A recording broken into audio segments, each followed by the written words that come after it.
اللہ کا ہو جاتا ہے۔ اللہ کا ہونے کا مطلب صرف یہ نہیں ہے جیسے ہم اور آپ بیٹھے اور اعلان کر رہے ہیں اور نعرہ لگا دیا اور نعرہ لگا کے چلے گئے اور پھر معاملہ سارا ختم ہو گیا۔ یہ شان ان کی نہیں ہوتی ہے، ان کی شان یہ ہوتی ہے کہ وہ اپنے وجود کو، اپنی طبیعت کو، اپنے نفس کو، اپنے مزاج کو، سب کو قربان کر دیتے ہیں اور رب تعالیٰ کی یاد میں اپنے آپ کو گم کر دیتے ہیں، ختم کر دیتے ہیں۔ اور جب وہ اپنے آپ کو رب کی یاد میں ختم کر دیتے ہیں تو پروردگار عالم ان کی محبت اپنے بندوں کے دلوں میں پیدا کر دیتا ہے اور کہتا ہے کہ بندے تو نے اپنے آپ کو میرے لیے مٹایا ہے تو میں قیامت تک کے لیے تجھے زندہ کر دیتا ہوں، میں قیامت تک کے لیے تجھے لوگوں کے دلوں میں محفوظ فرما دیتا ہوں۔ یہی وجہ ہے کہ تمام بزرگان دین اپنی اپنی قبروں میں آرام کر رہے ہیں، لیکن ہم یہاں پر بیٹھ کے ہندوستان میں بیٹھ کے سرکار غوث پاک بغداد میں آرام فرما رہے ہیں، لیکن ہم ہندوستان میں بیٹھ کے ان کی بارگاہ میں خراج عقیدت پیش کر رہے ہیں۔ غریب نواز اجمیر میں آرام فرما رہے ہیں اور ہم معراج گنج کی دھرتی پہ بیٹھ کے غریب نواز کی یاد منا رہے ہیں، ان کا ذکر کر رہے ہیں۔ مخدوم سنہ کچھوچے میں آرام کر رہے ہیں اور ہم معراج گنج میں بیٹھ کے انہیں یاد کر رہے ہیں۔ سرکار اعلیٰ حضرت بریلی میں آرام فرما رہے ہیں، لیکن معراج گنج کے مدرسے میں بیٹھ کے سرکار اعلیٰ حضرت کا ہم ذکر کر رہے ہیں۔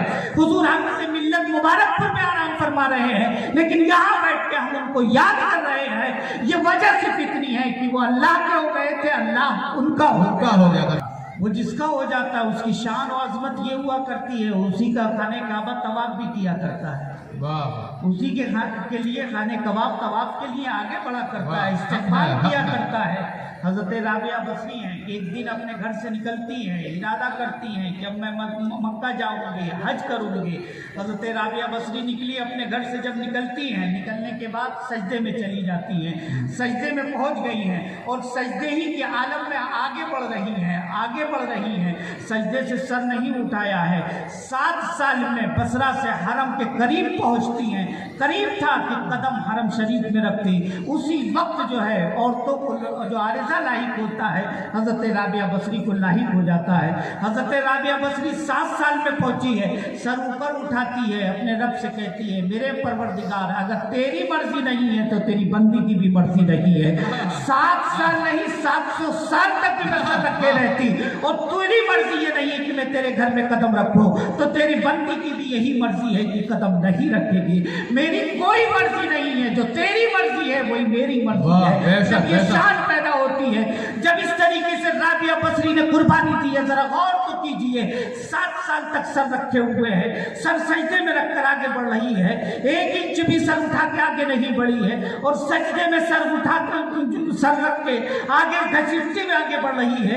راستے میں پہاڑ بھی پڑے ہوں گے، کنکریٹ بھی پڑی ہوگی، پتھریاں بھی پڑی ہوں گی، خشک زمین بھی پڑی ہوگی، تر زمین بھی پڑی ہوگی، نوکیلے پتھر بھی پڑے ہوں گے، لیکن رابعہ نے اپنے رب کی یاد میں، اس کی محبت میں سر نہیں اٹھایا ہے۔ زخموں سے چور ہوتی جا رہی ہے، چہرہ زخموں سے چور ہو گیا ہے، لیکن 7 سال کے جب پاس جب پہنچتی ہے تو حرم میں قدم رکھ نہیں پاتی ہے۔ وہ واپس آتی ہے اور کہتی ہے میرے رب اگر تیری مرضی نہیں ہے تو تیری بندی کی بھی یہی مرضی ہے کہ وہ تیرے گھر میں قدم نہیں رکھے گی۔ رابعہ بصری واپس آ جاتی ہیں، دوسرے سال پھر ارادہ کرتی ہیں، کہتی ہیں کہ چلو اس سال پھر چلتی ہوں۔ جب اس سال پہنچی ہے، رابعہ بصری کے پہنچنے سے پہلے حضرت ابراہیم بن ادھم رضی اللہ تعالیٰ عنہ خانہ کعبہ پہنچ جاتے ہیں۔ حضرت ابراہیم بن ادھم پہنچے ہیں، جب حضرت ابراہیم بن ادھم پہنچتے ہیں، خانہ کعبہ پہ نگاہ ڈالتے ہیں تو پکار اٹھتے ہیں پروردگار عالم کیا میری بصیرت چلی گئی ہے؟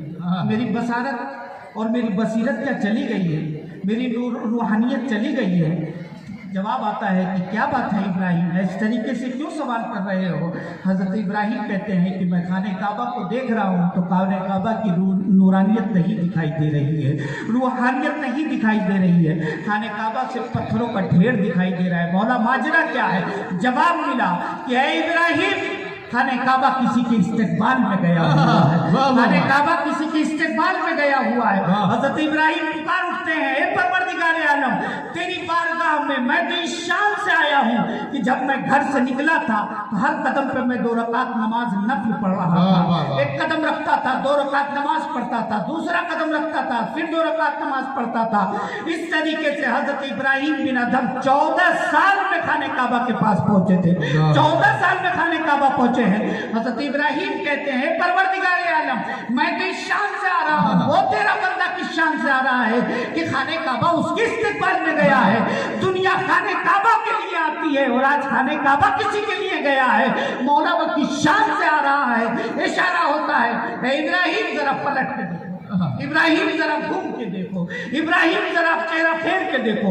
हजरत इब्राहिम जब चेहरा फेर के देखते हैं तो किसी और को नहीं देखते हैं। एक बूढ़ी औरत है, एक बूढ़ी खातून है जो अपने सर को झुकाए हुए है, कमर झुकी हुई है, लाठी का सहारा लिए हुए खाने काबा की तरफ आगे बढ़ रही है, खाने काबा की तरफ बढ़ रही है।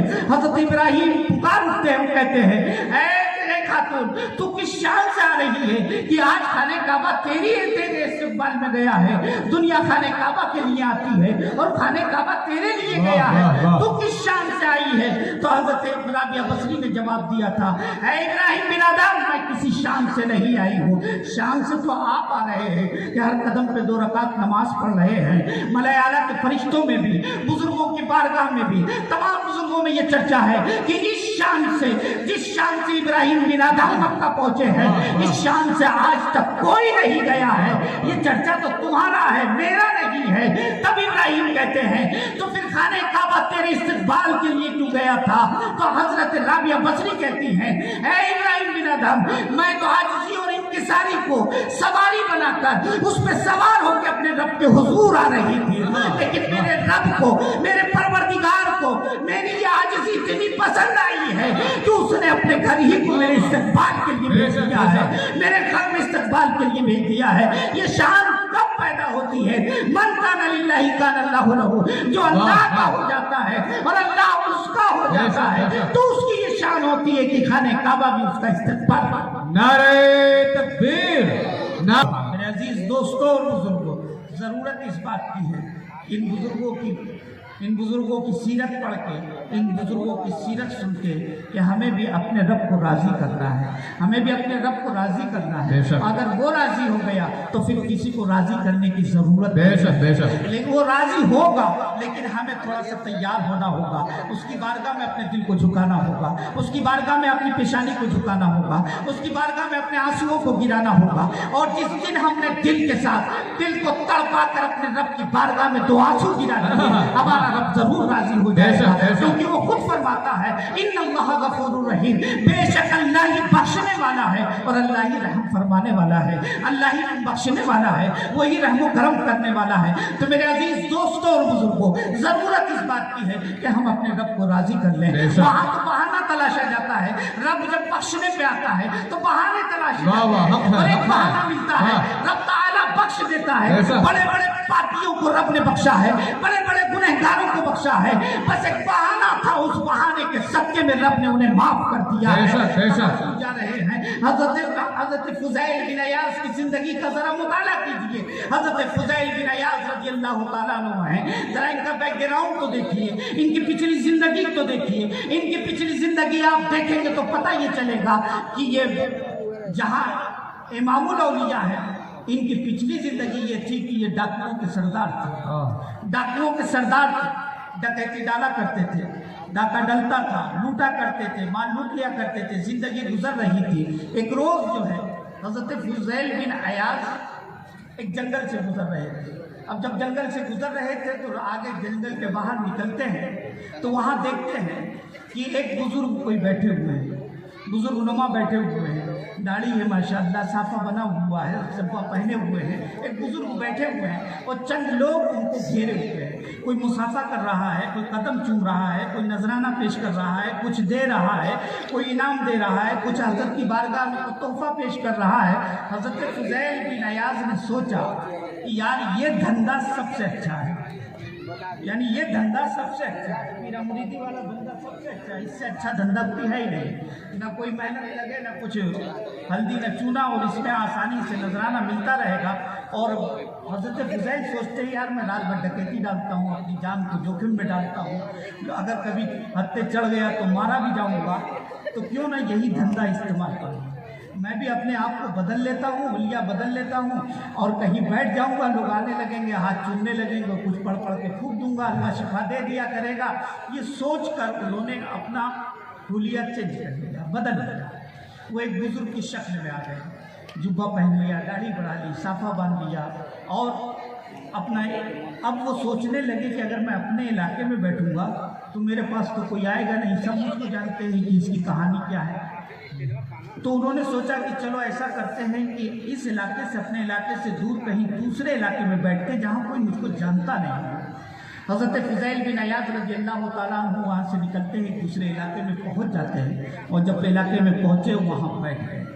अब जब वहाँ बैठ गए तो चंद लोगों का गुजर हुआ था, उन लोगों ने सोचा कि लगता है कि ये कोई अल्लाह वाले बैठे हैं, कोई बुजुर्ग बैठे हैं, क्योंकि सीधी सादी आवाम, सीधी सादी भोली भाली आवाम जानती है, ये तो जुब्बा कुब्बा देखती है वहीं पे जो है मचल जाती है।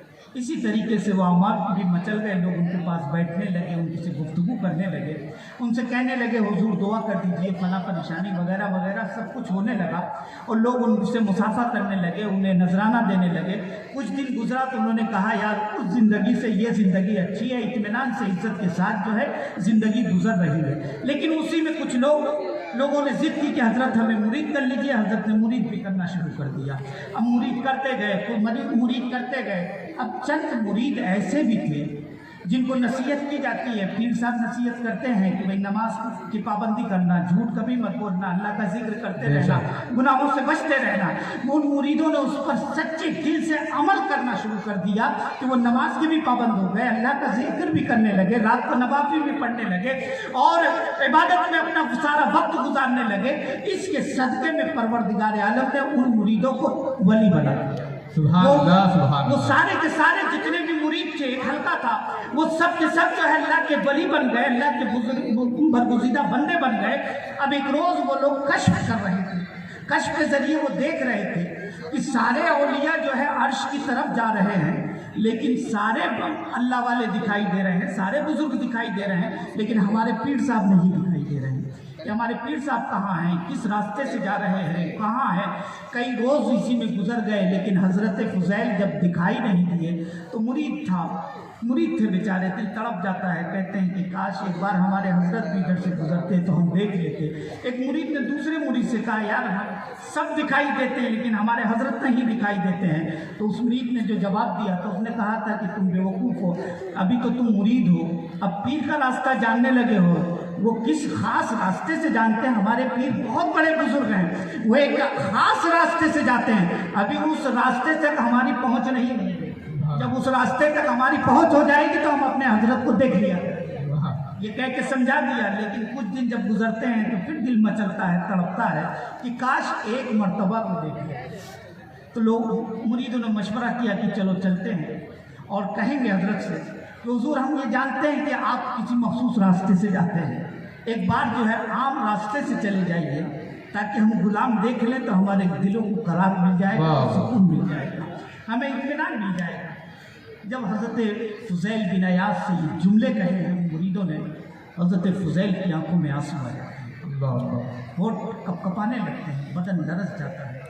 हज़रत फ़ुज़ैल दिल में सोचते हैं मैं तो इन्हें धोखा दे रहा, मैं तो इन्हें बेवकूफ़ बना रहा, मैं तो सिर्फ अपना पेट पालने के लिए ये मैंने धंधा अपनाया था, लेकिन ये मेरे मुरीद इस मंजिल तक पहुँच गए, विलायत की मंजिल तक पहुँच गए। हज़रत फ़ुज़ैल कहते हैं कि ठीक है मैं सुबह जवाब दूँगा, सुबह मैं तुम्हें इसका जवाब दूँगा। मुरीदीन भी चले गए, हज़रत फ़ुज़ैल अपने गुजरे में चले गए, रात के सन्नाटे में अपने रब की बारगाह में होते हैं, गिड़गिड़ाते हैं, दुआएँ करते हैं। सुबह होती है, मुरीदीन फिर इंतज़ार करते हैं कि हज़रत आएंगे तो हम उस सवाल का जवाब देंगे। मुरीदीन फिर आ जाते हैं हज़रत फ़ुज़ैल के पास और आके कहते हैं कि हज़रत आपने कहा था कि सुबह जवाब दूँगा, जवाब दीजिए। हज़रत फ़ुज़ैल रोते हुए कहते हैं तुम लोग मुझे छोड़ दो और तुम किसी अच्छे पीर से जाकर मुरीद हो जाना, तुम किसी अच्छे पीर से जाकर मुरीद हो जाओ। हज़रत फ़ुज़ैल के दिल पर उसको क्या गुजर रही होगी तो फ़ुज़ैल ही जानते हैं और उनका रब जानता है। हज़रत फ़ुज़ैल रोते हुए कहते हैं कि है मेरे मुरीदों तुम जाओ किसी अच्छे पीर से, नेक पीर से मुरीद हो जाना, मैं तो तुम्हें धोखा दे रहा था, मैं तो धोखा देने के लिए मैंने ये सब नाटक किया है और मैं धोखा दे रहा था, तुम जाओ किसी अच्छे पीर से मुरीद हो जाना। लेकिन मुरीद भी मुरीद हुआ करता है।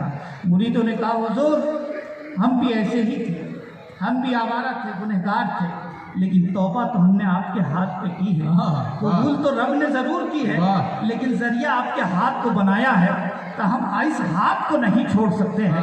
یہ مرید کہہ کے جاتے ہیں اور مصلی بچھاتے ہیں اور اپنے رب کے حضور سجدہ کرتے ہیں اور تڑپ کے رو کے کہتے ہیں پروردگار عالم تو نے ہمیں یہ منزل عطا فرمائی ہے، لیکن ذریعہ تو نے حضرت فضیل ہی کو بنایا ہے، مولا حضرت فضیل کو وہ مقام بخش دے، وہ درجہ عطا فرما دے جو ہم تصور کیا کرتے ہیں، جو سوچا کرتے ہیں، جو جانا کرتے ہیں۔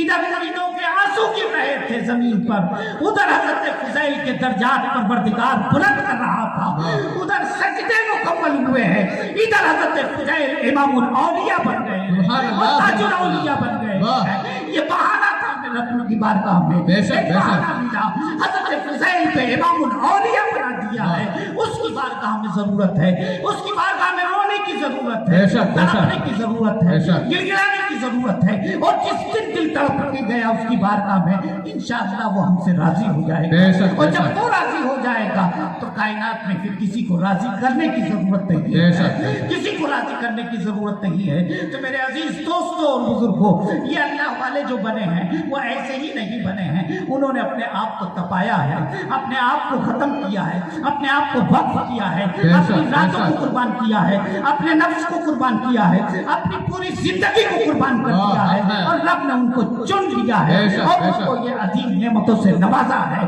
تو ہم بھی اگر ان بزرگوں کے نقش قدم پہ چلتے رہے تو غریب نواز تو نہیں بن سکتے، لیکن غریب نواز کے غلام تو بن جائیں گے، ہم غریب نواز کے غلام تو بن جائیں گے۔ حضرت فضیل بن عیاض تو نہیں بن سکتے، لیکن فضیل بن عیاض کے خادم تو بن جائیں گے، ان کے غلام تو بن جائیں گے۔ تو ضرورت ہے بزرگوں کی تاریخ کو پڑھنا، ان کی سیرت کو پڑھنا اور اس سیرت کے سائے میں اپنی زندگی کو گزارنا۔ اگر ہم نے گزار دیا تو ہم یہاں بھی کامیاب ہو جائیں گے اور قبر میں بھی کامیاب ہوں گے اور حشر میں بھی کامیاب ہوں گے۔ دعا ہے پروردگار کی بارگاہ میں کہ رب قدیر